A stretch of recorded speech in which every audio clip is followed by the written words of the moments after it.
Saudara, terima kasih Anda masih bersama kami dalam Berita Banten. Bagi Anda yang baru saja bergabung, kami hadirkan kembali 3 berita utama hari ini. Diduga akibat gas bocor, toko dan rumah warga ludes terbakar.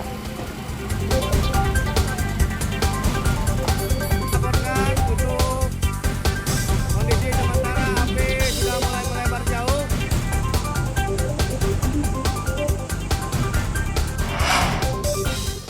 Hilang 2 hari, ibu rumah tangga di Pandeglang tewas dalam sumur.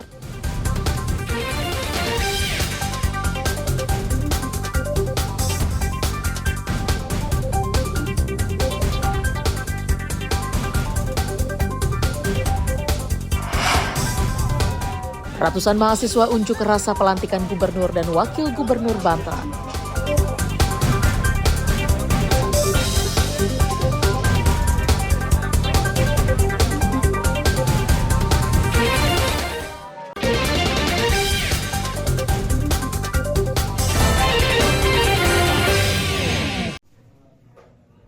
Seorang ibu rumah tangga berusia 54 tahun, warga desa Ciputung, Kecamatan Cikedal, Kabupaten Pandeglang, ditemukan tewas di dalam sumur sedalam 15 meter yang berada di dalam rumah.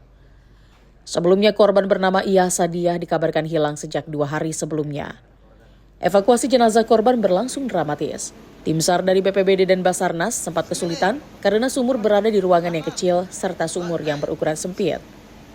Untuk mengevakuasi korban, seorang petugas harus turun ke dalam sumur dengan menggunakan alat bantu pernafasan dan dilengkapi dengan alat keamanan diri.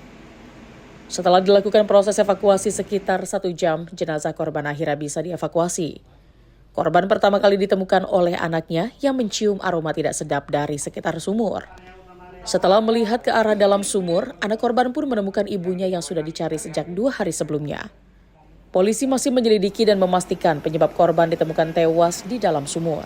Sekira pukul 14.00 SPKT Polsek Cikadal menerima laporan dari warga masyarakat, tepatnya di kampung Padulangbong, Desa Cipicung, Kecamatan Cikadal, ditemukan mayat di dalam sumur kedalaman 15 meter. Kemudian dari tim piket langsung maju ke TKP dan langsung berkoordinasi dengan tim Basarnas dan dengan tim Inafis dari Polres Pandeglang segera langsung maju ke TKP. Namun jenazah tidak dilakukan otopsi dan langsung dimakamkan sesuai permintaan keluarga. Ariel Maranus dan Pian Kusuma melaporkan dari Kabupaten Pandeglang. Dinas Perindustrian dan Perdagangan Kota Cilegon menggelar bazar minyak murah untuk dijual ke pengecer guna mewaspadai kenaikan harga minyak goreng pada bulan Ramadan 2025.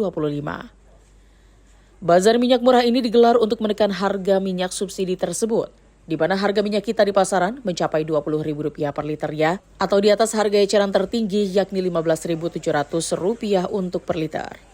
Sementara itu, lonjakan harga minyak kita di Kota Cilegon hampir selalu terjadi menjelang bulan Ramadan dan kenaikan ini berpotensi merugikan berbagai pihak. Salah satu konsumen, Yeni, mengaku sebelumnya dirinya menjual minyak kita di kisaran Rp18.000 hingga Rp20.000 per liternya. Hal ini dilakukan lantaran harga beli dan distributornya sudah tinggi. Masih cukup senang karena kemarin-kemarin kita dapat minyak kita itu susah, adapun dibatasi dapatnya. Dan sekarang dengan senang hati berburu, pokoknya saya sampai lari-lari itu nggak dapat formnya juga nyari-nyari gitu, karena buat dapetin minyak kita ini udah selain dapatnya banyak, harganya juga cukup murah. Program pemerintah pusat dalam rangka menekan harga minyak kita yang ada di pasaran. Karena minyak kita di pasaran ini masih cukup tinggi. Pengecer itu ngejual ke konsumen itu masih di angka 18.000 kurang lebih. Jadi fluktuatif, ada yang 17.500, ada yang 18.000. Tapi kan acuan dari pemerintah pusat itu kan maksimal ngejual konsumen itu 15.700. Maka pemerintah pusat itu menginstruksikan kepada member ID Food. Itu salah satunya adalah PT Raja Wali untuk mengguyur minyak kita di Cilegon, salah satunya di pasar Blok F ini, sehingga nanti diharapkan oleh pemerintah pusat ini bahwa minyak kita ini kembali stabil. Jadi konsumen itu beli di harga 15.700 sesuai dengan harga yang sudah ditentukan oleh pemerintah. Disperindak Kota Cilegon bekerja sama perusahaan swasta menggelar bazar minyak murah dan menyiapkan 12.000 liter minyak dengan harga jual per liter Rp14.500. Ariel Maranus dan Haji Ramadan melaporkan dari Kota Cilegon. Belum habis sehari Gubernur baru Provinsi Banten dilantik. Ratusan mahasiswa sudah menyuarakan aspirasi di kantor Gubernur di kawasan pemerintahan Provinsi Banten. Para mahasiswa meminta gubernur dan wakil gubernur terpilih untuk mencabut status PSN dan PIK 2. Selain itu, mahasiswa juga meminta gubernur mendorong kasus korupsi Rancagede yang melibatkan Ketua DPRD Provinsi Banten, Fahmi Hakim, untuk segera diselesaikan ke Kejaksaan Tinggi Banten. Mahasiswa juga mengungkapkan revisi RT RW Pesisir Utara yang disahkan oleh DPRD sebaliknya ditinjau ulang. Para mahasiswa turut menyuarakan maraknya korupsi di lingkungan pemerintahan Provinsi Banten. Unjuk rasa ini menyoroti kemiskinan ekstrim yang terjadi di sejumlah kabupaten, seperti yang terjadi di Cikulur Lebak, warga hidup bersama kambing, dan Kecamatan Bandung, Kabupaten Serang, satu keluarga hidup di bekas kandang kerbau. Ini ada dari teman-teman Ampera, Aliansi Mahasiswa Pelajar dan Rakyat Banten, sedang melakukan aksi demonstrasi sebagai simbol di mana hari ini Banten telah memiliki gubernur yang baru. Kami tentunya memberikan mandat kepada gubernur yang baru supaya kedepannya Banten sebagai provinsi yang terletak selemparan batu saja dari Istana Negara. Tapi ternyata kondisi di Banten hari ini masih banyak orang-orang yang tidak memiliki rumah yang layak untuk ditempati. Contoh konkretnya, kemarin telah ditemukan warga dari Kabupaten Lebak yang ternyata tinggal seatap dengan hewan peliharaan, yaitu kambing. Tentunya ini sangat tidak relevan.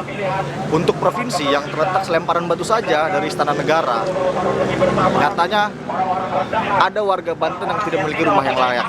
Dan isu korupsi gitu. Provinsi ini sejak provinsi awal berdiri sampai hari ini, pola-pola korupsi sama, pola-pola untuk mengeruk kekayaan dari keuangan negara sama, tapi belum mampu untuk melakukan deteksi awal sehingga tidak terjadi lagi kasus-kasus korupsi.